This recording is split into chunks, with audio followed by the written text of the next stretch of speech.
Not even prepared. Hey, hey! Ho ho. We're not actually here.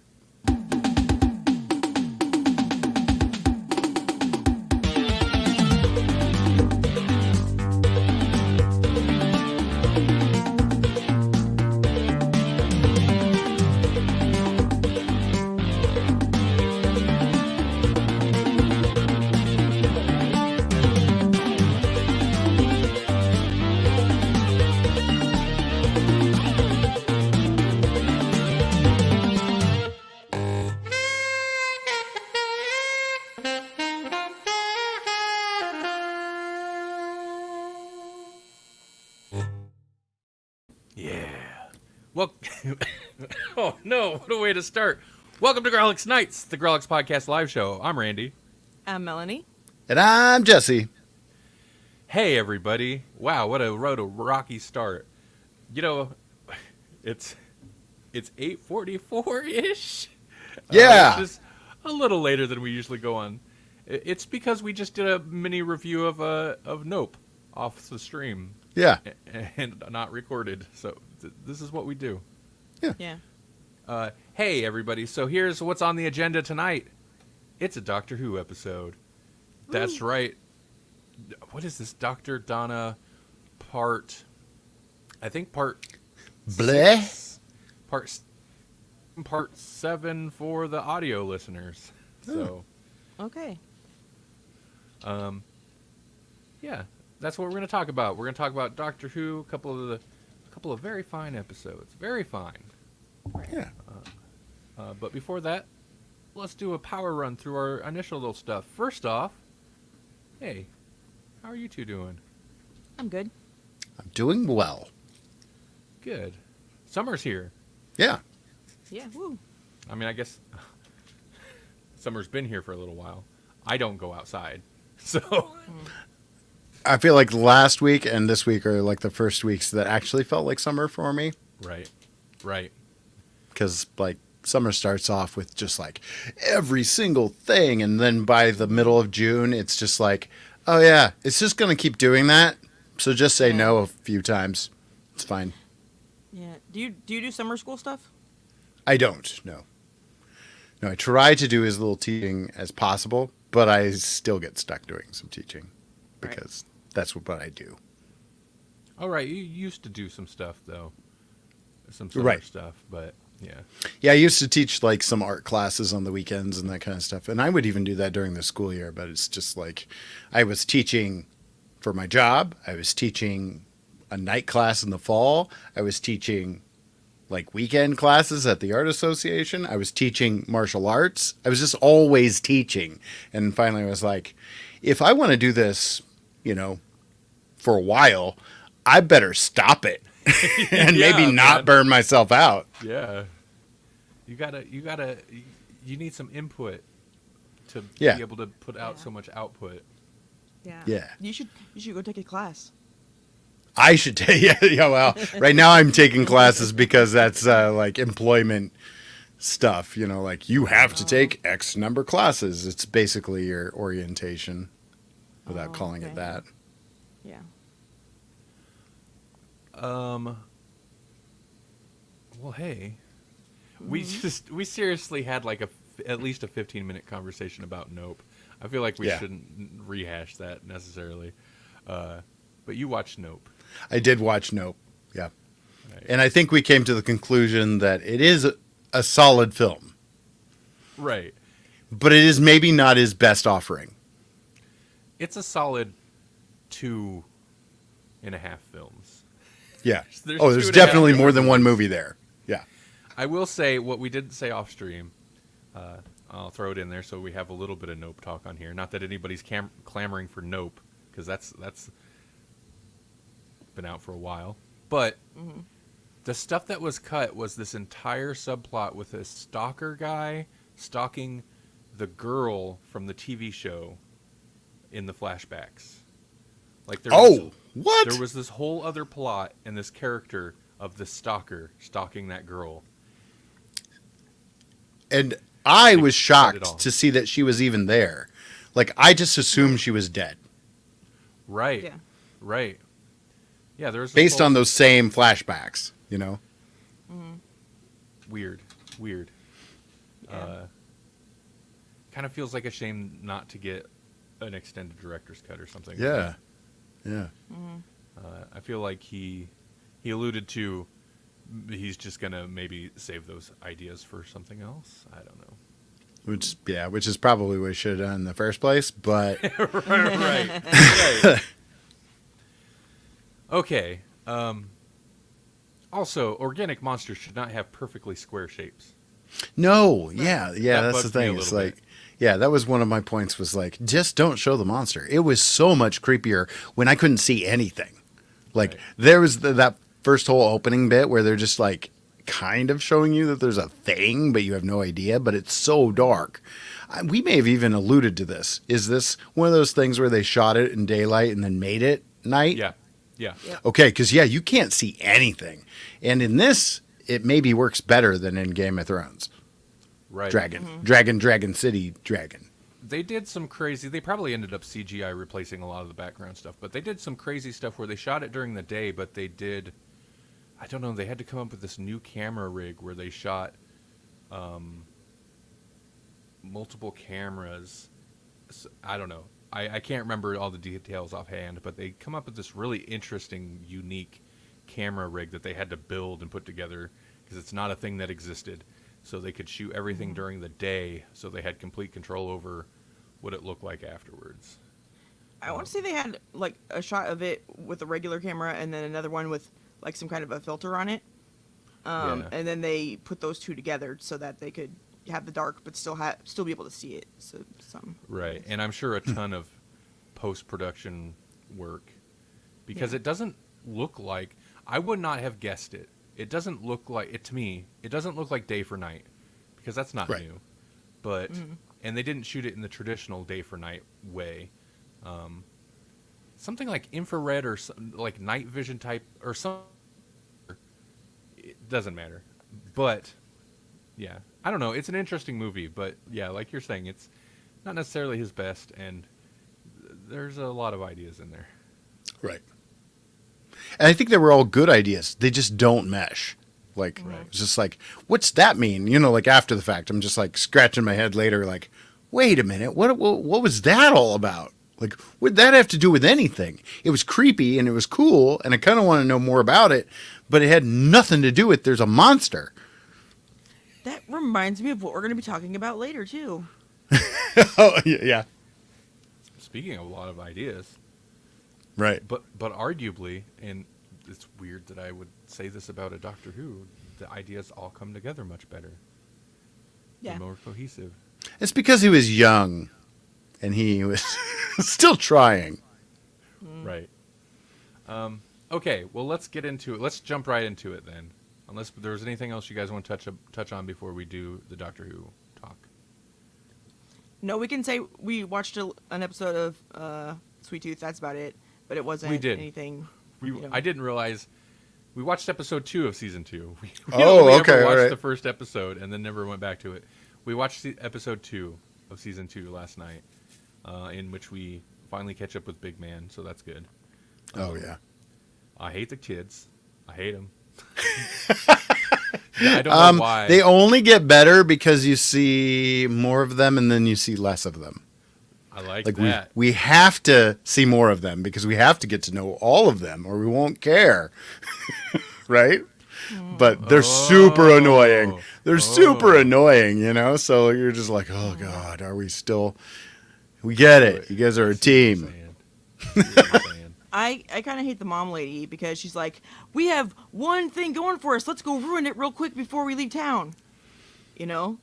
Man, they have a lot of that this season. Okay, so like, I like in hindsight, I'm going to tell you that like this season is a lot of that where it's like, you're going to be really annoyed by her. You're going to get even more annoyed by her, and then you're going to be like, oh no, sort of redemption kind of moment.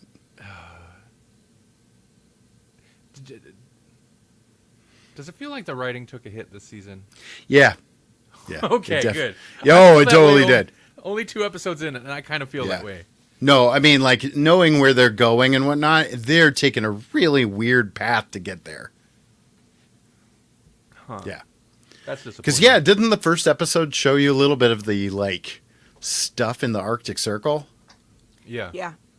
Yeah. And, like, oh, man. Okay. Yeah, I don't know. Okay. Well, it's always disappointing when a show takes a turn like that a little bit, but we'll keep watching. You know every what? once in a Maybe while. the most cohesive show I've seen, What? and this is gonna knock your socks off. Mayhem. The Muppet Show is Oh right. note for note exactly what you expect, and it just toes the line the whole time. Yeah. Yeah.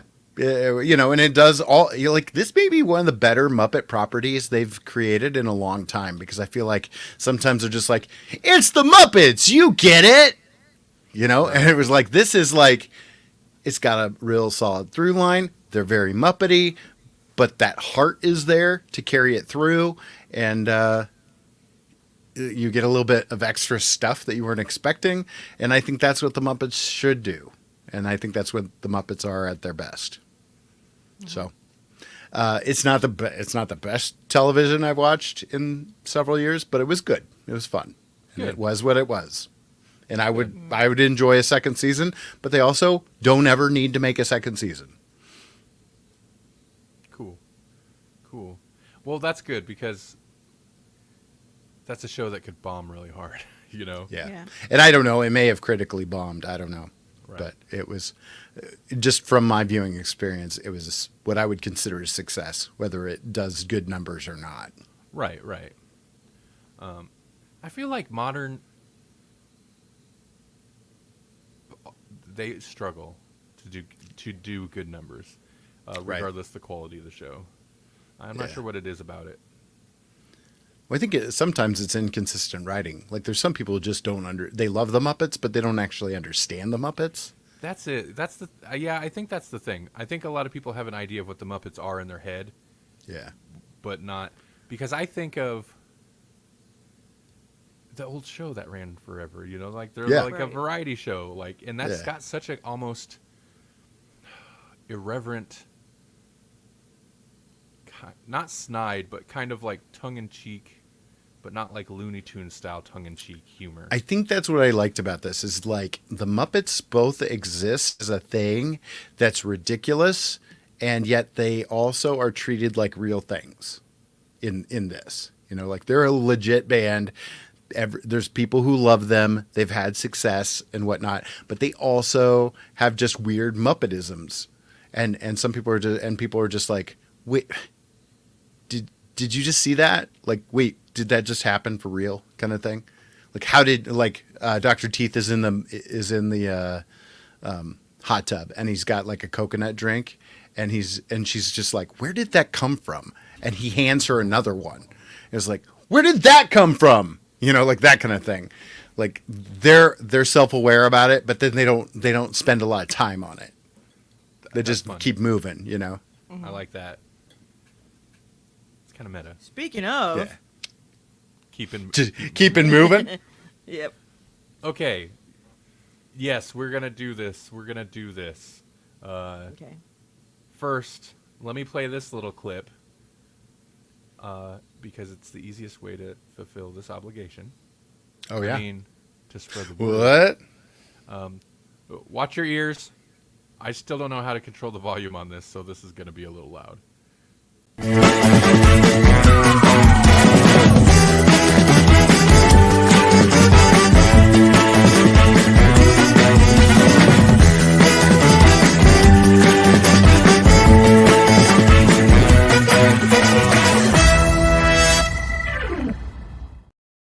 Yeah.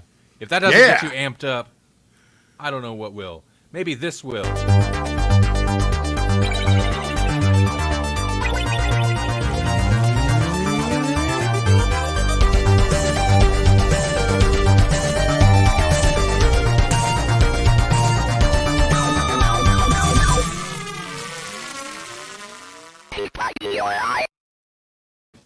I'm Randy, and in the future, our live streams will just be a series of short 20-second clips over and over, and half of them will be extremely pixelated. I'm Melanie, and in the future, games will all be played at like 20% power or something, because then everybody can complain and be happy. 20 frames per second. Yes, thank you. Yeah. Yes. And I'm Jesse, and in the future, all libraries will be stop motion animated. Nice. Okay. Welcome to the Grogs Podcast, episode number 99.007, I think. Ish. Today, I mean, this isn't a nights anymore. Today, we're discussing Doctor Who again. Surprise, surprise. I wonder if somebody's like, when did this become the Doctor Who show? It always was. It always was. Like 2 years ago. We're going to be discussing, we're continuing our journey, our journey through the past and the future with the 10th Doctor and Donna Noble. And today that journey took us to Silence in the Library and Forest of the Dead. I should have just said, it took us to the library. Yeah, but Exciting. it's okay. Cool. I like the library. Dewey Decimal System. Woo! Yes, the most exciting part of the library. Hey, there was no Donna Dewey Decimal System temp jokes in this. Big Right. Finish had a leg up on him, or Yeah. a leg behind. I don't know. Because they did. Hey, Yeah. so Yeah. that's what we're talking about. We're talking about, what is this? Series 4, I think we're still on. Mm-hmm. How do we start this? I guess let's just jump right into it. Yeah. Forest of the Dead is Doctor Who Series 4. New Who. Series 4. Episode. What the heck episode was this? 10? Is that right? That don't seem right. It's the UK. They do episodes different. Maybe it is. Well, It doesn't matter. What? I loved it. These were some of my favorite episodes. Melody's all about, like, what are you doing, Randy? You're biffing it. Just push forward. Melanie, can you be louder, though? Yeah, I'm sorry. It's okay. Okay. Okay, I'm going to cut all that crap out of the audio. Not your crap, my crap. Yeah, so this is Forest of the Dead, part 1 of a 2-parter. So once again, I'm glad it happened to fall this way that we're discussing both parts. Yeah. And, hey, a certain Grand Moff. Grand Moff. Grand Moff Tarkin. Oh boy. Hey, Peter Cushing was actually a doctor. Sort of. You're right. I had those downloaded for so long, and I still never watched them. Wasn't there two of those movies? There's 2 of them, yeah. I never watched them. Someday I'll watch them. But yeah, pinned by Stephen Moffat, future, now past showrunner. Melanie, you said you loved this? I do. I love it. I love libraries, first of all. I love a planet of library. That's awesome. I love people and machines. That's awesome. I love the darkness, eating people. That's awesome. Everything about this is awesome, except for River Song. And that's just because of what happens later. I would say, as far as River Song goes, this may be the strongest and Right. only outing we needed. Agreed. Agreed. I'm with you 100%. I think it's going to be hard to separate these 2 episodes, so we'll just talk about the story, both of them all together, right? Yep. Yeah. Forest of the Dead and Silence in the Library. Silence in the Library. Mm-hmm. Both, of course, written by Stephen Moffat. These might be, although it's hard to say. I know. Turn Left. Is it Turn Left? Is coming up. Yeah. But so far, for me, these I think are the best of the season. There are so many good ideas. There's so many good ideas, and a lot of ideas. It's interesting. I know this is RTD's run, but we're gonna talk about Moffat a lot. I think because there's so many Moffatisms Right. that now that we have quite a bit of distance from Moffat's total run himself, there's so many Moffatisms that pop up in this. Yeah. But here, like I always said, where he's not the showrunner, he's got people to kind of like wrangle his ideas. They all work so well. I thought. There's little bits of whimsy, little Right. Oh, yeah. bits of whimsy. Starts like a fairy tale, kind of. Yeah, yeah. There's an impossible girl and an impossible man and there's clever girls and it's just all Yeah. the Moffat A strange little girl, and then later repeated phrases, several of them, Yeah, Uh-huh. yeah. in a creepy way. Yeah. So, yeah, I mean, do we need a recap of this? Basically, Dr. Donna show up on this library, this planet that's a library. Everybody's gone. There should have been some people there. They're not. And then a crew with a strange red-headed woman shows up who seems overly familiar with the Doctor. And yeah, this is the first appearance of River Song.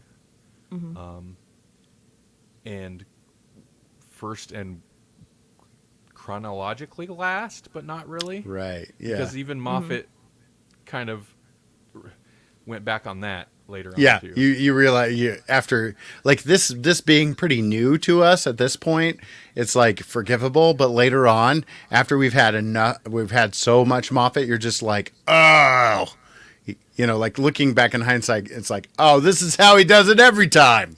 He can't kill anybody off. No, everybody lives. We've seen that ever since The Empty Child.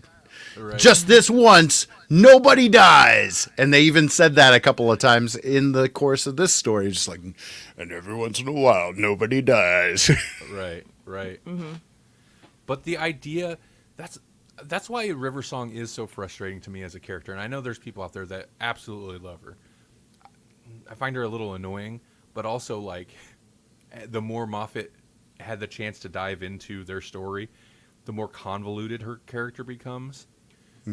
But just isolated from that, it's such an interesting and good idea. And I know it's not necessarily entirely original. It's kind of like what is it? The Time Traveler's Wife, Yes. the lake house where they're meeting each other chronologically out of order. Yeah. Right. But, I mean, in the context of Doctor Who, that's super interesting.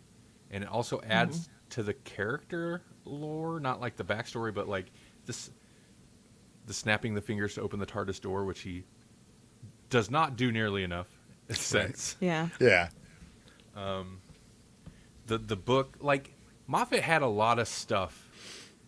He seeded a ton of stuff in here that, like, he must have known he was going to be next up when he wrote this, or had an inkling of, because he seeded so much stuff in here that he revisits later.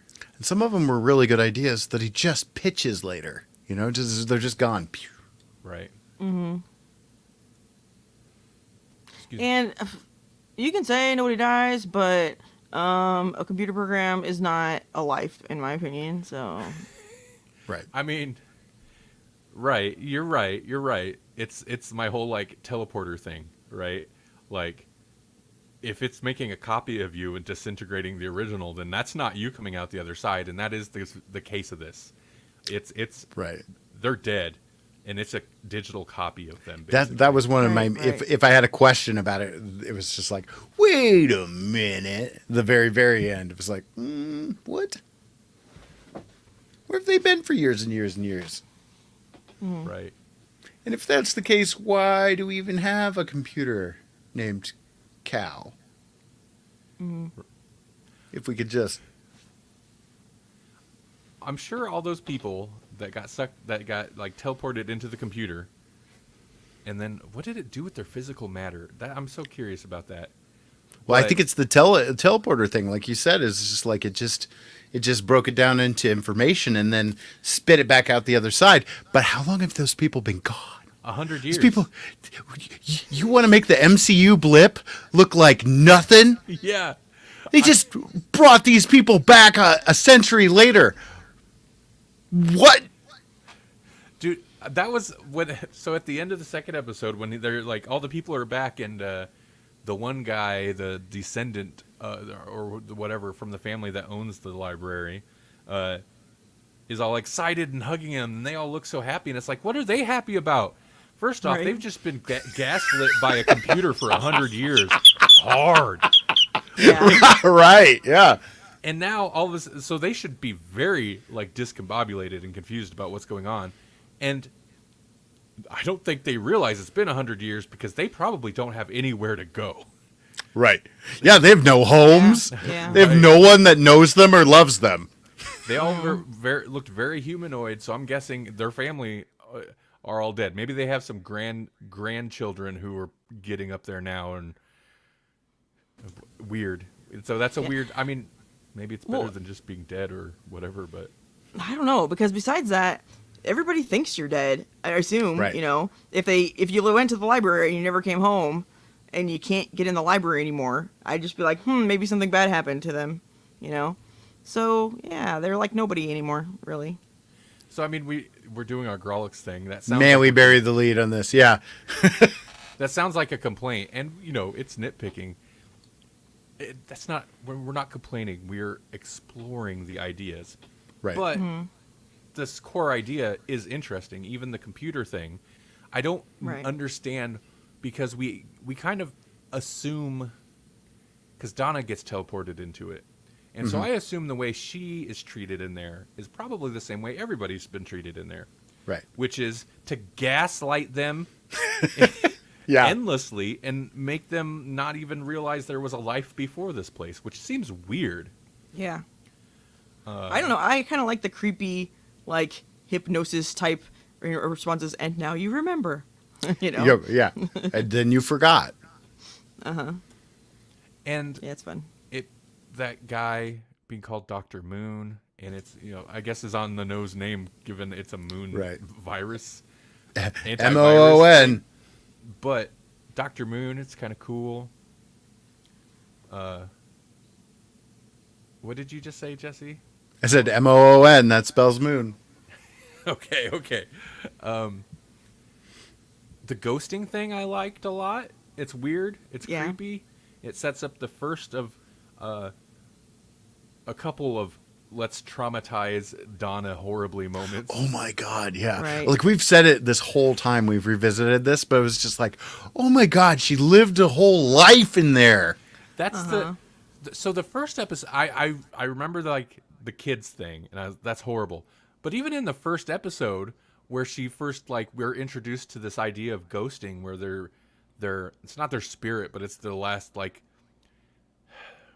digital copy of their consciousness fading out of their little telecoms communicator thing, and she's like, she even says that's the most horrible thing I've ever seen in my life. And that was after she saw people's actual faces on a projecting out of a Yeah. node. Right. And that's and she hasn't even been whisked away to have fake children and then have Right.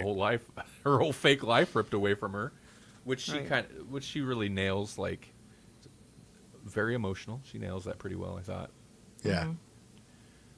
And then at the very end, she's looking for the man of I know, her I dreams. know. And That even was that. That was the other thing of it's like, man, then they're all over this world library. So if you did have some semblance of a life within the computer, within the Matrix or whatever, you probably won't run into those people.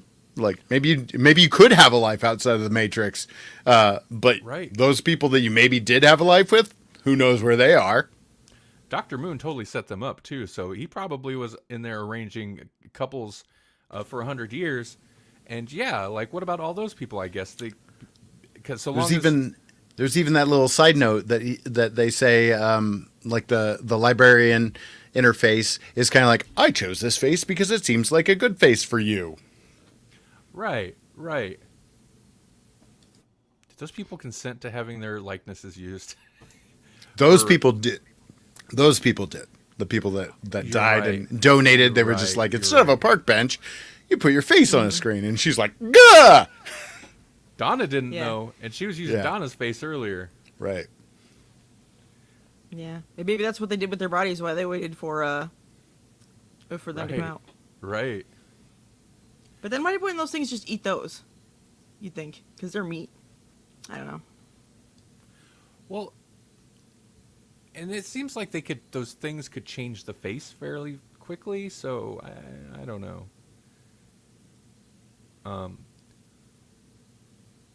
More ideas and more Moffatisms. The whole is it Vashna Narada? What is it? Yeah. Yeah. The Vashtanarada. Yeah. It feels like that was another thing that they just came up with Tennant having to say, because it's just Yeah. like it rolls a certain way and it's just like, oh yeah, we're gonna have to make him say this, so Yeah. let's yeah. make it weird. Right. But we were talking quite a bit before the stream, taking a common fear or whatever, fear of the darkness, and this is a thing that Moffat's hit a lot, to the point where we were like listing, fear of silence, Statues, and silence. don't breathe, don't blink, and then we're like, wait, did Moffat write Blink? Moffat wrote Blink, so like, yeah, that's definitely his thing, and it's good. Fear of eye crusties in your sleep. It didn't always pan out. Okay. Yeah, right. Right, yeah, right. yeah, yeah. But I mean, that's fun when they work with it, but it's obviously, compared to the Sandman thing, even better when it works so well as it does here, because it's cool making, it's just darkness that's basically microscopic piranhas. You throw a chicken leg through it and a bone comes out the other side, just instantly stripped. And then how that interacts with how they use that with the suits Right. is fun. Yeah. Is good. They're able to make the skeleton keep that thing moving, but then it's just like an empty suit, essentially. It's a super cool, interesting, like scary monster concept.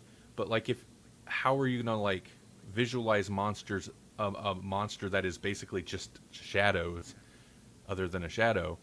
But then they come up with the spacesuit idea to where it gets in the suit, strips them, so you basically then they can pilot around the spacesuit, and you've got the skull just, it's the glass in the helmet of the suit. Even that on its own is super cool. Like, it's a good use of that concept. Yeah. Although that the chicken there is right. I would not put she did though, but I wouldn't put a helmet on. I'm like, I didn't save the other guy. Why the hell would I do it? Yeah.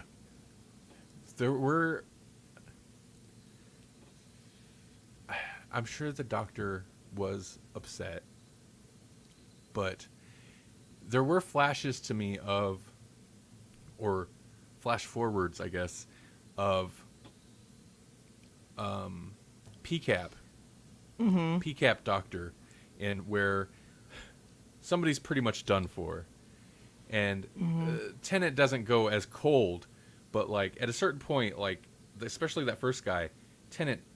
Like 10 knows he's done for, and he's not super warm to the guy. And Right. It's just Right. becomes like, okay, everybody put your helmets on, and then I'm gonna ignore that guy until he's dead. Is kind of how it went, and it reminded me a little bit of what was that? One of the earlier PCAP episodes when he was still a very cold and Right. kind of alien. Yeah. And he basically sent somebody to their death. He's like, "You'll be fine." Yeah, no, they're not gonna be fine. They're gonna You'll be die. fine. Take this. Oh, how's it gonna help? And then he died. It's like, well, it's gonna help us track your corpse. Yeah. Tennant's not that cold, Yeah. but it reminded Right. me that a little bit. He also has a lot of like flashes back to his super dramatic, like scary moment, like the family of blood kind of deal is like, what was one of the last suit monsters where he's like, you just killed one of my friends, but you're going to stay right there because I'm the doctor and we're in the biggest library in the galaxy or the universe or whatever. Look me up. Right. I was like, oh, snap. And it yeah, and It works. Yeah. The Yeah, shadow yeah. recedes. Yeah, it's pretty good. Yeah, and it's hard to buy that, they're just gonna come and eat his friends, but then they're gonna be like, oh yeah, okay, we'll leave these other 40,000 people alone that you don't can't even know where they all are at any time, but we'll leave them alone for you just because whatever. It didn't even really understand the purpose of that deal or what they got out of it, you know? I mean, the deal was don't touch anybody else. We'll get out of here. The planet's yours. And initially they're like, the planet's ours and you're meat. We're going to eat you. Right, And that's right. when I guess, they looked him up and they were scared enough that when 4,000 meats show up, they're just like, we'll let him be. We'll let him be. Yeah, they could have easily then just like went back on their word. It's also weird And then that... ate. Sorry, I'm go sorry. ahead. And then actually got to eat people because they didn't get to eat them the first time. And how do they live without the meat? Yeah, how do they live for a century without any food? Right, because it doesn't seem like there's really anything else there. I mean, if the library is literally the whole planet, and it looked like just sprawling city, really, I'm assuming that sprawling city just covers the planet. I mean, I like the turn of like, this is our forest, because they even mentioned in the first episode that every book from all time, everywhere, whatever, new printings, new first or brand new printings of each book, which means they chopped all the trees and turned them into books. So that Right. makes sense. Yeah. What were some of the other interesting ideas? Because this is full of ideas. Trying to think. The kid, maybe we already talked about it though, but her whole like reality is fake and your dream is real or whatever, that thing. Right, yeah, we talk about your nightmares. How reality is real, and we talk, and you have your your nightmares. Well, reality is fake, and your nightmares are the real thing. Are real? Yeah, yeah. There really is a library, and others are coming. That's a creepy way to put it, Dr. Moon. Boy, what else? There was something else. Man, we burned through so much before we started recording. Right. Well, then there was the one gal that like gets saved, but like she's corrupted, but she's also like better. Like it's like what? And then there was this like whole dark thing about it. It was like I have everything that you need to be smart or whatever, or wise or something. And it's like, what was the line? It was something. Yeah, I know what you're talking about. Yeah, something about my face is messed up and nobody loves me. Yeah. So I have everything I need to be wise. Yeah, I have everything I need for here. I'm intelligent and unloved, or something like Yeah, it's yeah. unloved. And it's like, wait, why? Oh, is that because they're Dr. Moon's like, I can't team her up. I can't match her up with nobody. Look at that Maybe. ugly face. Oh man, we messed her up. That's another thing. Like, how did she then get fixed? Because at the end, she got because fixed. But was she fixed though? But she never came back out of the computer. She was just fixed within the computer. No, but everybody who got ate apparently got pulled into the computer as well. Because at the end, when the doctor puts River Song into the computer, but you're not alone, and it's all of them. It's her crew, including. Well, the maybe woman that looking information normal. was also on the stick, on the Sonic, Oh, right, potentially. Right. That could be. The bleeping light was pretty low. I was like, you're gonna get a weird river. Yeah, you're get a cutting weird it close. messed up face river in there. You're cutting it close, Ted. Melanie had said something during the show that I thought was interesting, and I agree. It's kind of a shame that we didn't get more River Song during 10's run, because they have an interesting back and forth. And I get that most of this is like he's just totally distrusting of her because he's weirded out by her knowing so much about him and being so forward. But there are moments where there's a lot of back and forth, because 10 is much more quippy and I guess kind of not friendly, but he's much more quippy than 11 or 12, Mhm. Right. in terms of banter, I guess. Yeah. He's nonplussed by her advances or whatever. Right. Also, I've seen this idea floated, and I may have even mentioned it on here, but there's this idea going around that maybe River Song has interacted with 14. So she knows this face, but like when she looks into the eyes, she's like, "Oh, you're the youngest I've ever seen." Right. Yeah, that's interesting. It kind of causes problems, I feel. It causes Strange. problems. Moffat wrote himself into a circle. Weird. Right. Right, because I mean I did like, especially now that barring her showing up for these 60th anniversary specials, we've got her whole run in the show. And I like the last time I seen you, they Moffat eventually made good on that with the taking her to the singing towers and all that, but you showed up on my doorstep with a new haircut and a new suit and all that. Right. And of course, the Moffat "have your cake and eat it too" of that is it's PCAP doctor, and they go to whatever for one night, but on that planet, one night is like 20 years or something. Yeah. So But this it was handled so much better in this than actually seeing it happen. Right. It's like, man, we should just not even see that night happen because she doesn't even know what's happening in this telling of it. She doesn't even know that that's the last night until she realizes it now, right. kind of thing. Are we- And like in that episode, she totally knows what's going on. But, wait, this one or the interesting. last one? So in the PCAP episode, so in this one, Okay. we see the end of River Song, and she kind of waxes nostalgic about the fact that the last time that she saw him was actually the the penultimate time that she would see him, and it's the last Yeah. time that she would see him and he would know her. And Okay. so like we get a certain retelling of that in this episode, and now flash forward to the future where we actually see it happen with Capaldi, and it's like, oh well, he flat out tells her that it's his last night, and she knows it's her last night together with him, but the last night lasts 25 years or something ridiculous. Yeah. Right. So did she know? Did she know that the first time they met was the time that she died? Because if she did, then when she found out he didn't know who she was, then she would have known that she was going to die, right? I think so.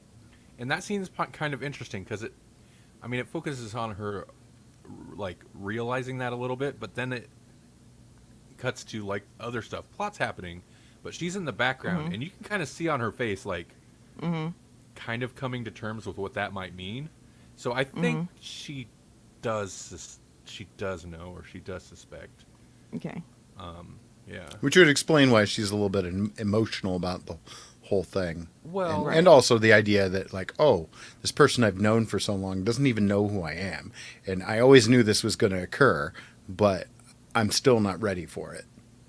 Right. then again, towards the end, she seems surprised that like he's there, and that means when she actually straps herself in and she's going to die, she seems surprised that he's there, and it means that he's known the whole time that she was going to die. Oh, okay. Oh, right, but- yeah. I don't know. Wait. I feel like that's Moffat just forgetting his own canon. We're trying to like. I just realized we're falling into we're making the mistake of trying to unravel the convoluted mess that is River Song, and that's something you Yeah. should never do. That's true, yeah. You should never do that, man. Because the only thing that's been consistent about her is her inconsistency. If you like her, cut the whole "let's kill Hitler" thing out, and it would just be so much better. I guess that ties into a lot of her other appearances, especially as the astronaut, the little girl in the astronaut suit that one season with 11. But I hate all that. That made her. It just made it so much more sloppy and messy. It means she's essentially at least at various times, grown up around the Doctor. I don't know. It doesn't Right. make sense. Well, I mean, it makes sense if she's the first Time Lord and she's the Doctor, and so she grew up around him, and then married him, and then became him, and then all of that, and then was there when he died. And then Yeah. what's Susan? What? Oh, that's I don't know. I don't know. Adopted? Maybe that's what I was just gonna say. Maybe that's just like you know how you're like, this is like my granddaughter. Right. Right. It's actually your second cousin twice removed. You just adopt the kid because they need a strong role model in their life. Right. Yep. Right. Yep. Right. Just some Gallifreyan street urchin. Right. You're going to learn about France in, England in the 50s. What were you going to say, Melanie? Nothing. It's not important. Okay, so all that weird river, we can't help but get sucked into the black hole that is River Song. Mm-hmm. That said, her inclusion here is super cool. Yeah. Yeah. And it's got all of her trademarks, but that's because once Moffat sticks certain traits, he just doesn't ever deviate from those. Hello, sweetie, right off the bat, Right. which I, at this point, am just disgusted by. Right. And spoilers, which they even started before she shows up in this episode, because the Doctor says spoilers to Donna about, don't read that book, because these books are Oh, from yeah. the future. Spoilers. Yeah. Right. Yeah. I do like hinting at. I'm sure Donna assumed it was like maybe her death or something, but hinting at the fact that Riversong had heard of Donna, but never met, and so that's Donna's moment of like. And I feel like most companions have that moment. Some of them have that moment of like, oh, why aren't I around? Yeah. Right. Well, I'm not going to travel with the Doctor forever. Right. Dot. Right. No, Which he's is- hundreds of years old, man. Come on. But that also makes it more problematic for the idea of bringing Riversong back for the 60th, because if it was pre this episode Riversong, these episodes, she most likely, I'm assuming, would run into Donna. Oh, yeah. And if it's post this episode, like in her timeline, she's dead and she's a computer program on some planet where people can't go because there's shadow piranhas. Right. So- They run this thing. Although Moffat maybe- Moffat even brought the computer program version of her back for an episode. I can't remember which one it was, but there was a virtual her that came back at some point. Was it in hell or heaven or whatever that ball No, thing? You know. it was Oh, yeah. it was when it was still 11, and it might have been around the Trenzalore stuff. Okay. I feel like it was where she was like appearing to him or appearing to somebody, maybe not him, and it's like, what is it? It's like Ghost River Song crap, right? But then it's Yeah. like, well, it's not ghosts. That'd be silly. Right. Her consciousness was saved on a computer, so it's that version of her. Oh, yeah. Remember? Yeah, yeah. Yeah. So whatever. Moffat loved to have his cake and eat it too, as the saying goes. But then, speaking of the inconsistencies, she doesn't get a sonic screwdriver. I don't remember him actually giving it to her, even in Right. that final episode with PCAP. Granted, we may not have seen all that, but it's like the diary, which was arguably one of the cooler factors of River Song, slowly disappears. They stop checking the diary. Right, because that's like trying to keep some sense of canon to it, and you just like, Right. oh no, that's a mess. We can't do that anymore. Yeah. I think we get it for a couple of her appearances, and then it just slowly fades out.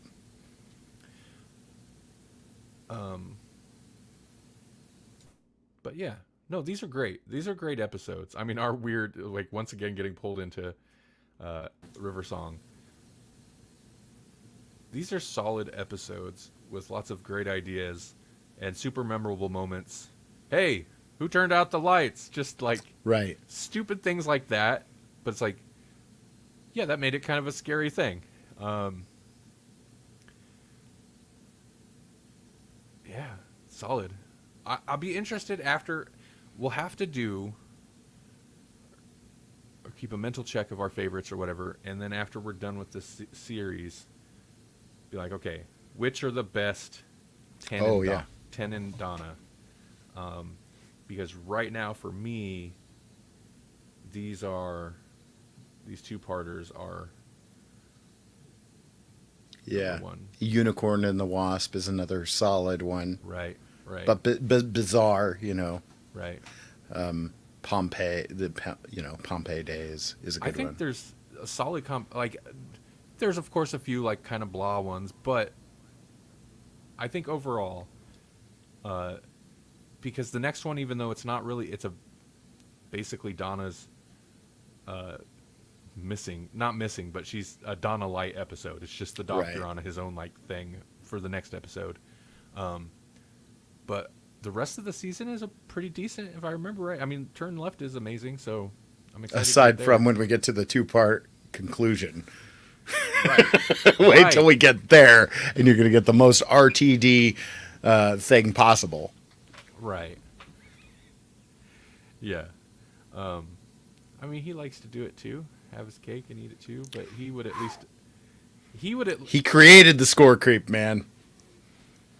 Real bad. Yeah. RTD, though, at least would actually kill off a character or give some type of permanent consequences to things, even if the character Right. didn't get killed off.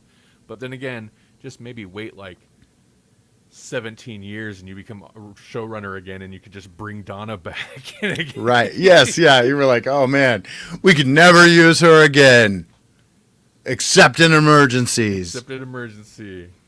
It's three doctors down the road when we bring 10 back. Right.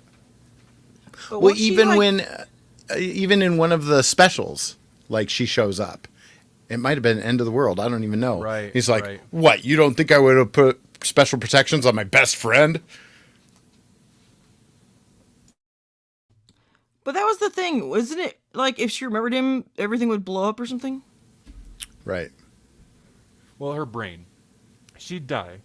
If she remembered him, everything, all the Dr. Donna information would come flowing back and it'd burn her brain out, basically. And so that was the thing. And she did show up in one of the specials, but it was like the doctor had to creep on her from afar and he had a conversation Right. with Wilf. And actually, that moment, that is my favorite moment of the special because the doctor breaks down a bit and it's so good. If Yeah. the doctor's going to get emotional, it's going to be sitting in a coffee shop with Wilf. You can't help but get emotional with Wilf sitting across the table from you. That's true. That's true. Him and those puppy dog eyes, man. He's just the saddest person Yeah. in all of Doctor Who, probably. Right. Him and Graham should be friends or something. In their little They really support should. group. Right. Yeah. Right. The show likes super supportive old guys. If you're an old guy, you're the friendliest old guy ever. Except Ian. Man, that guy. Well, I mean, after the first Doctor, because arguably the first Doctor, one of the most Yeah. old guys. Yeah, that's true. I mean, he was the Doctor, but like, he was pretty rough around the edges. When you have to deal with the first Doctor, you learn to suppress your emotions like a real man. Yeah. You're right. You're right. Oh, Chesterton. man. Yeah. People were so upset about like denigrating the first Doctor. Oh, with and the when two they doctors brought or him back. whatever. Yeah. Because they played on the sexism thing, and they played it for laughs, and they went kind of hard on it. And I don't. If you watch those old episodes, they're not. He's not that bad with. They're not certain overt things, like that, but they are. But it's but still there. He's still Yeah. not like the character you recognize because Yeah. he's Oh, you have emotions? No, you stop that. He's You're definitely right. a stiff upper lip British old guy. Get yourself together, Barbara and Susan. Right. Right. And he'll have an adventure and burn down Rome and Yeah. be fine with it. It's cool. Oh, I had a good time. Good. Masquerading as a musician or something. Man, the Romans it's a fun one. Oh yeah, Romans, the Aztecs, man. Whew. Right. Oh yeah, no. He tried to bludgeon a caveman to death. The first Doctor had a lot to learn. Anyway, hey, I feel like I know these are one of those episodes where I know as soon as we stop the recording, I'm gonna be like, oh, we should have talked about this, but we gotta stop. We gotta stop.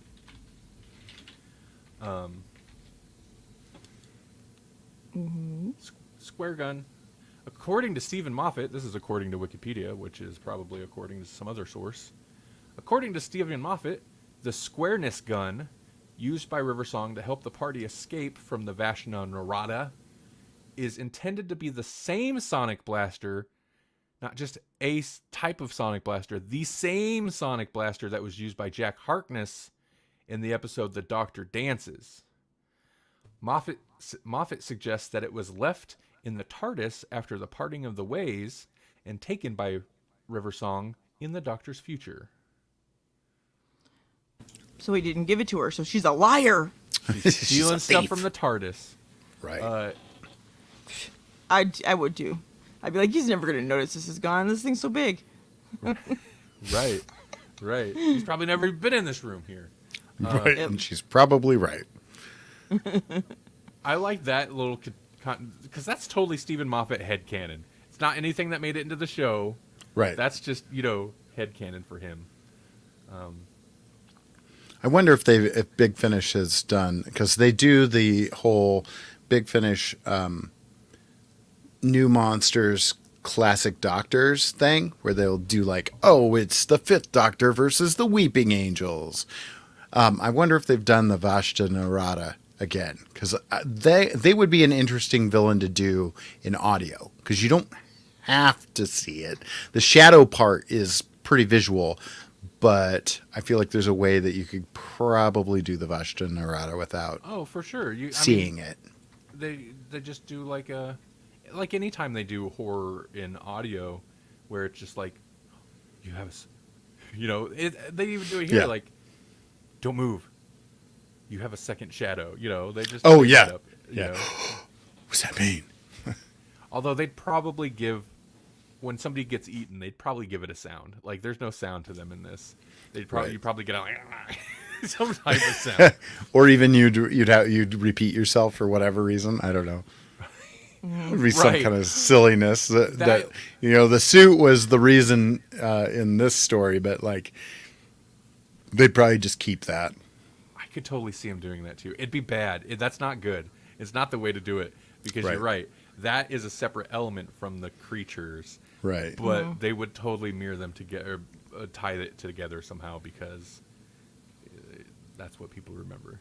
Right. Yeah. It would be some kind of robot or some kind of like, maybe it'll be like a cybernetic thing. Like, Right. like, oh, they have a tie-in, a computer tie-in. Yeah. I think they should do like Pam eating noises from Archer, because they're fantastic. Because they had that like one recording of her, and they just use that every time, and it's so good. Yeah. Okay. Yeah, we touched everything here. Donna tortured. Yep. Doctor's kind of a prick again. Yep. Yeah, he Riversong really threw him for a loop. Yeah, Even he before- played that well, though. I want to say that's some of the better David Tennant acting, because Right. he's just like shook. Right. And super suspicious, which makes sense, because if somebody shows up and they know a bunch of, or claim to know a bunch of stuff about, especially her having a Sonic. Yeah. Interesting. When he's seen enough of that in his run too, like you've got that. Maybe that's coming up. The no, it was like an in between special where he thinks he's run into himself, but it's really just a guy that's got cyber controller stuff in his brain. Right. The Next Doctor is what that one's Yes. called, which is such a them baiting the fans with titles. They released that title well before the episode came out just to get people oh. Oh, is he regenerating? What? Right. Yeah. The Next Doctor, and it turns out, it was some weird mental whatever. Is that a Moffat story? It doesn't feel like a Moffat story, but then again, that kind of seems like a Moffat conceit. Right. Mm-hmm. Anyhow. All right. Well, hey, are we? How long? When are the next Doctor Who? When's the anniversary specials? Didn't you say November, or is it coming sooner than that? I think November, but I want to be sure.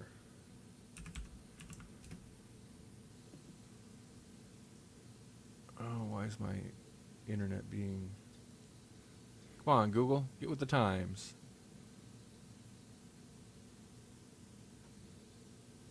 November. Yeah. Okay. Okay. So we have July, we have August, we have September, we have October. So we've got four episodes Right. to fill. So, and I think we only have 2 episodes worth of TV, right? TV. Okay, do we want to try to do another more Big Finish or something? Or do we want to go into the next set? The next set will be Midnight, which is like I said, it's Donna Light. It's mainly kind of a Doctor solo adventure. And Turn Left, right? And Turn Left. Okay. It might be good to throw a comics / audio. Or maybe there's no more comics. Maybe we got all the I'm not comics sure. in I'm one not sure. fell swoop. Yeah, I don't think. I mean, there's one other comic story that has Donna in it that I know of that I have, but it's literally in a flashback to some random adventure. So it's Gotcha. 1 page, and it's the Dr. Donna. So it's Right. barely even a cameo. So Gotcha. yeah, I don't know how much comics. Well, we've got for sure. We've got plenty of Big Finish. We could just pull from the first and the third volume of that, and there is the Donna Noble solo arc. The problem with that one is I think it's a box set, and it's probably episodic with a through line. You couldn't just pull a one off, whereas the volume 1 and volume 3, I believe, are always just a contained storyline. Right. Okay. All right. Well, we'll figure it out. But next month we'll have more Doctor Who. Yes. Yeah, we'll probably throw some Big Finish or something in there. Stretch out the TV shows a little bit more. Yeah. Well, hey, audio listeners. Thanks for listening. I hope you're enjoying these on the audio feed. I've been enjoying getting some more audio episodes out, and I kind of like having them. I mean, we cut these out of a longer stream, or a slightly longer stream, but I like having the very focused kind of episodes, on these segments. I kind of enjoy that. Mm-hmm. There we go. I knew it. I'm vaping on stream. I knew Turner had to show up with it's metal in your lungs. In your lungs. But all right, for the video listeners, we're not leaving just yet. But for the audio listeners, thanks for listening. You know where to get more. GrowlixPodcast.com. Randy's going to be in the outro to tell you all about it again, I'm sure. Okay. Well, oh, wait. All right. We have a thing. Oh yeah, movie quotes. Do we say our name? I don't remember. Do we say our name? I don't think we say our names on the way out. Okay. My mama always said life was like a box of Growlix. Okay. I don't know. I thought there was a line from this. Hello, Growlix.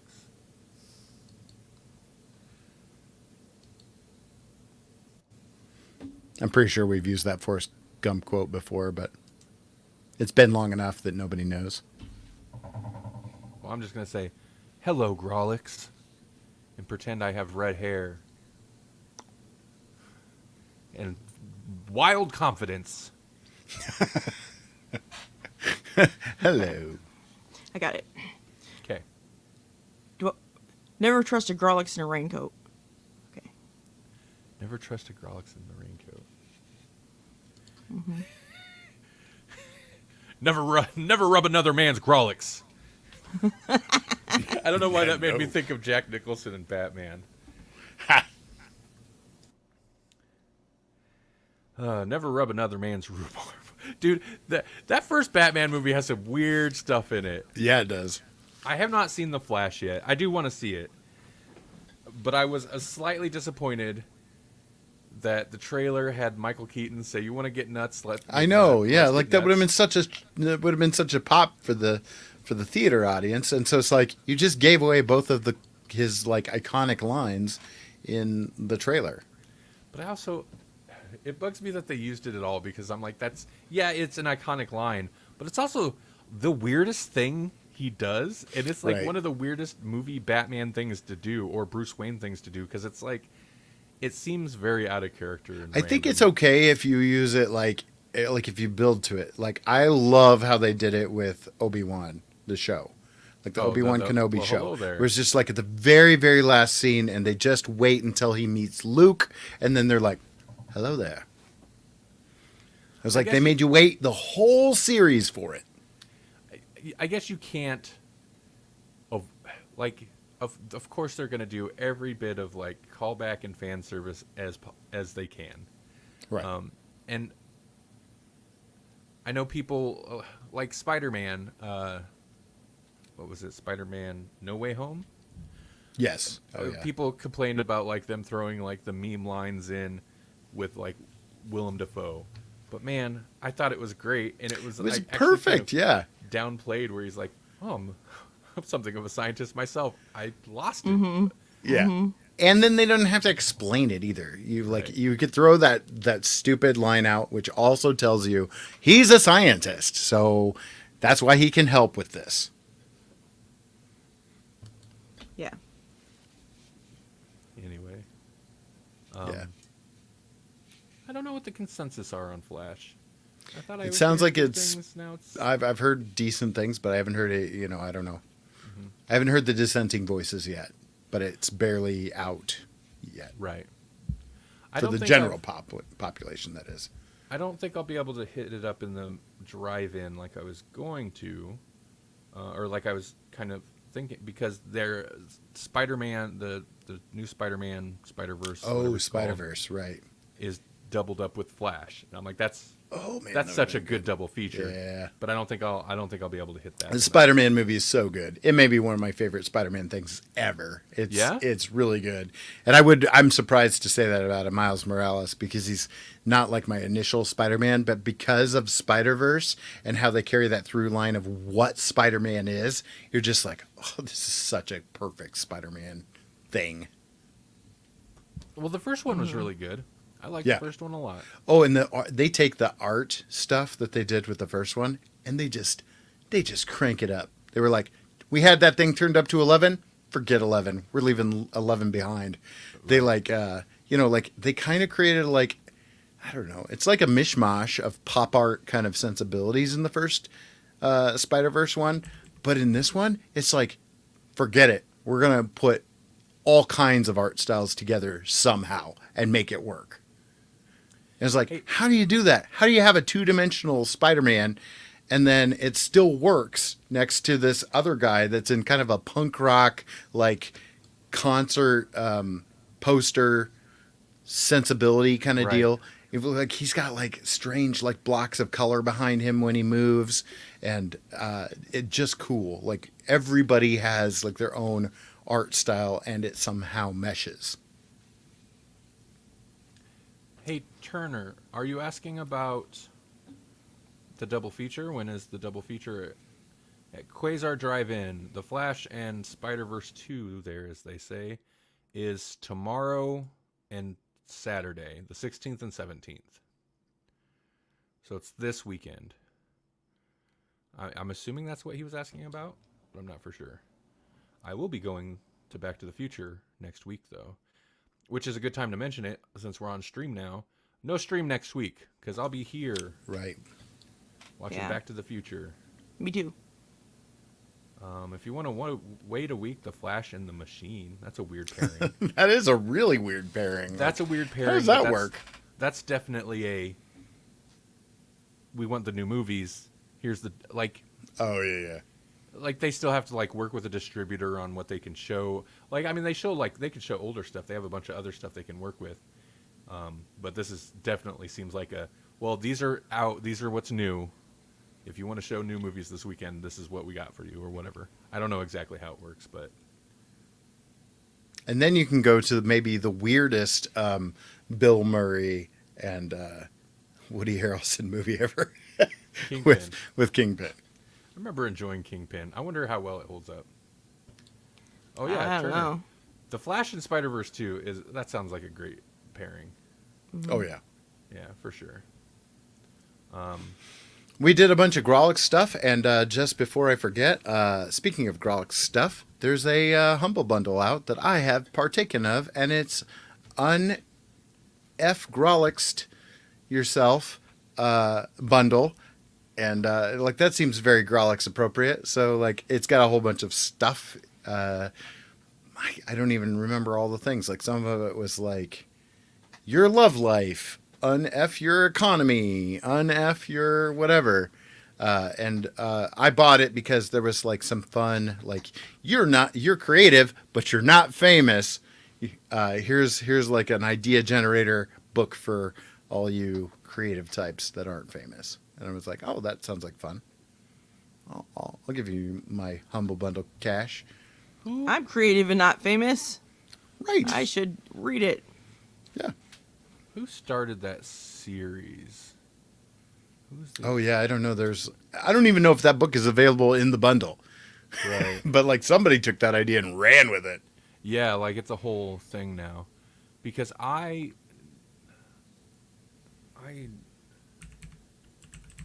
know for a fact I've edited a podcast episode with somebody involved with that series. Right. But that's very much kind of in line with some of the shows. You know, I bet you like I work it with was them. somebody and then the publishers actually own that idea. So then they just kind of Right. did a complete idiot's guide to whatever, or a blank for dummies, but with the un-F Grolixed brand. Right.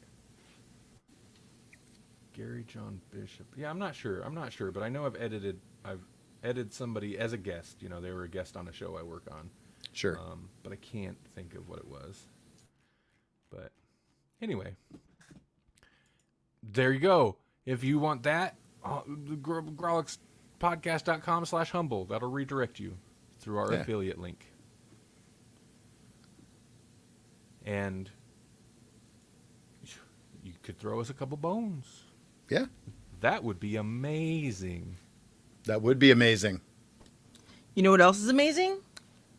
Huh. Crabs. So, Ooh. a study that they published in 2021, but it's been being peer reviewed and whatnot, concluded that the features of a crab have evolved at least 5 times separately in the last 250 million years. And it happens so frequently, actually, that repeated evolution of a crab-like body has its own word, which is carcinization.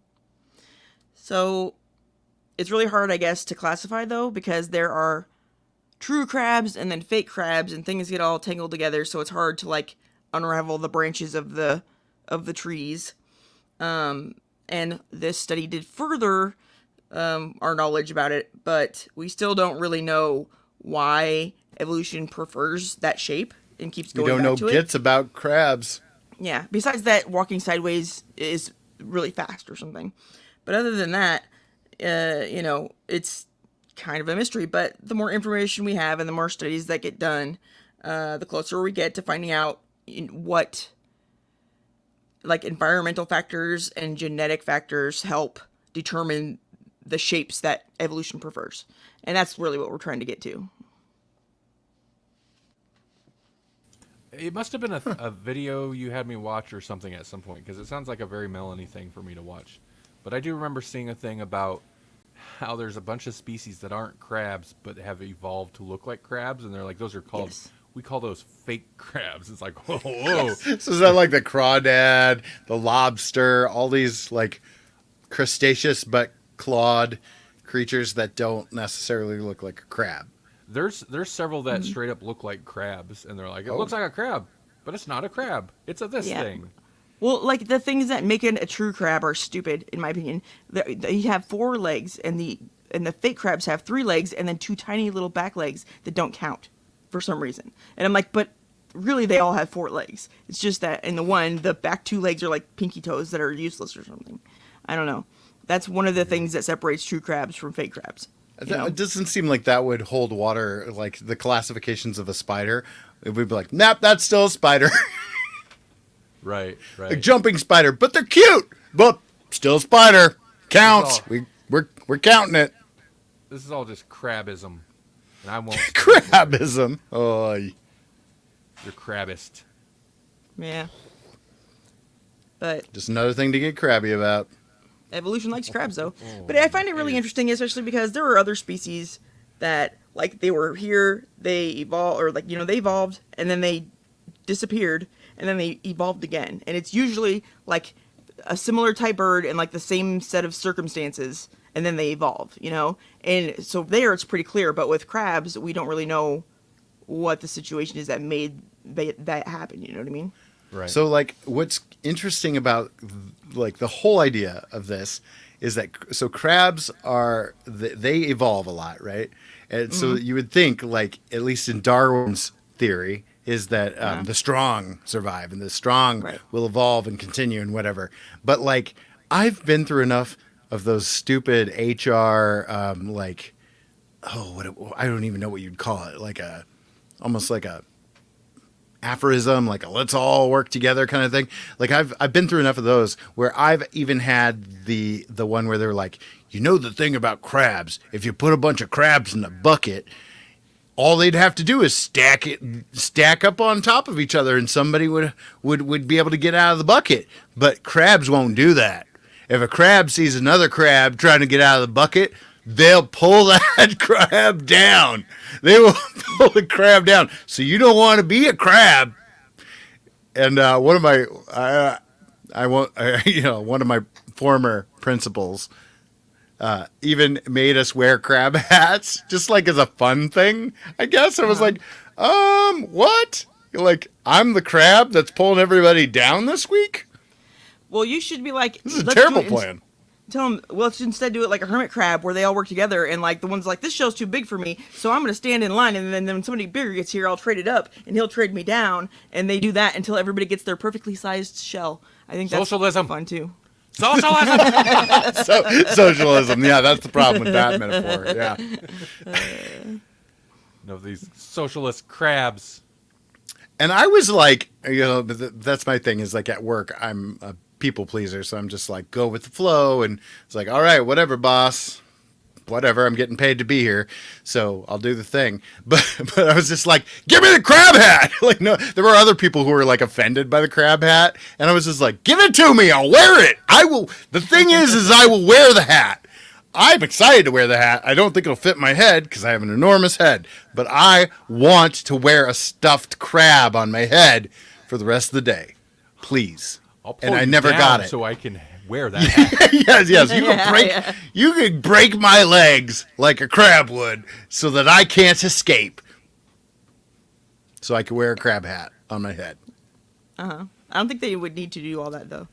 No, You I would just just would. be like, "Hey, would you like to wear?" Yes, I would. Please. I can see that. I can see that. Oh.